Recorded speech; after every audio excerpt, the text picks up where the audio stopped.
What is up, guys? It's Doodoo Poker here, back for another video. Today we are going to be talking about two plays you never want to make versus fish.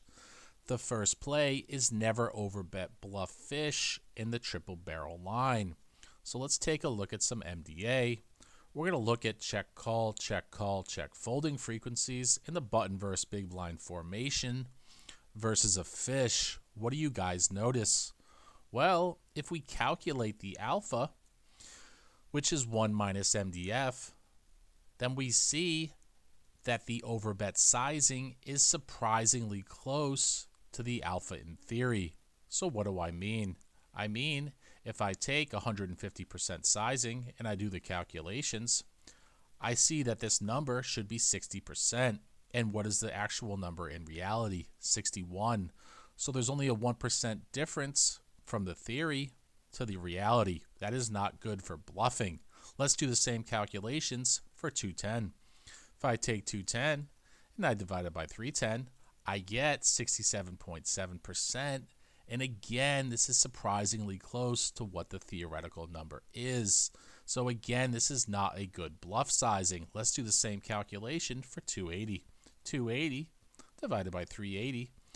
And again, we get 73.7%, and we see 74% in reality. So you do not want to bluff when the theory and the practice are aligned. You want to find a discrepancy. So what sizing should we use? Well, let's go down to bet 50, and we see 50 here, and I divide it by 150, and I get 33%.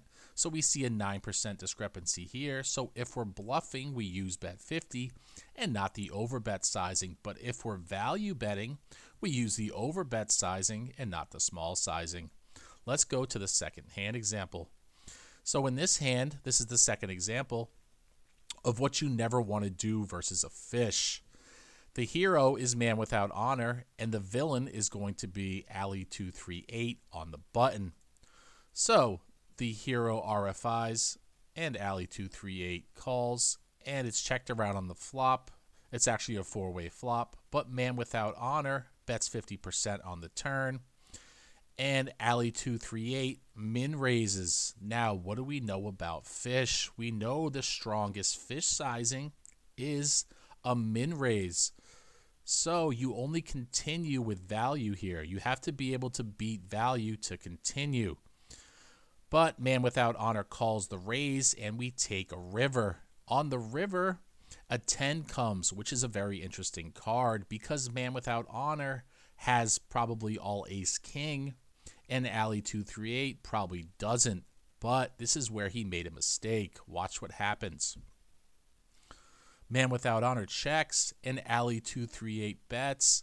He turns his hand into a bluff and gets snap called by a set. So what went wrong in this hand? Well, this happens a lot, but man without honor played his range against a fish. Let's go back to notes.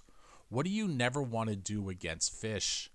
You never want to play your range because you only play your range when you're against someone else that plays their range. Since fish don't understand what ranges are, you only play your exact hand.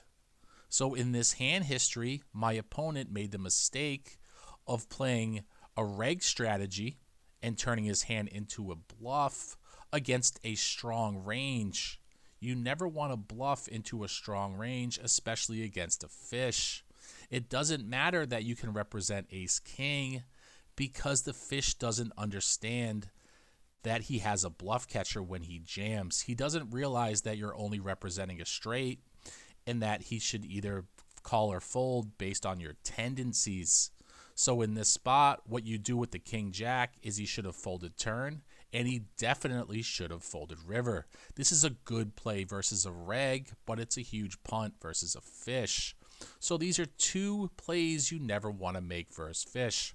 The first one is never overbet bluff fish because the theoretical alpha and the actual alpha are almost the same. And number two is you never want to play your range against a fish because a fish never plays his range. We play our exact hand.